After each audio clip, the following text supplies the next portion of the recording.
masa ya dawo karga da kujin nan a gidan dawo.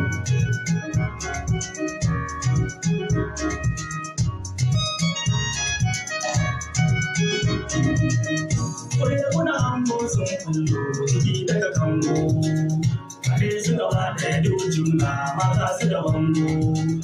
Tafiyar dawai sun doki ta shiga farko, ta shiga farkon soyayya sai wasu guda na gidan dawo. Kano wanda ba wasu nusai dan maji da safe da rana, ya tafiya da hau garga ta mulkin nan a kanar dawo.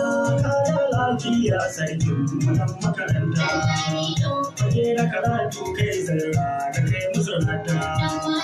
Akwai ilimi tari dai mana gata, dai mana gata kan gado sai suka nuna gidan dawo.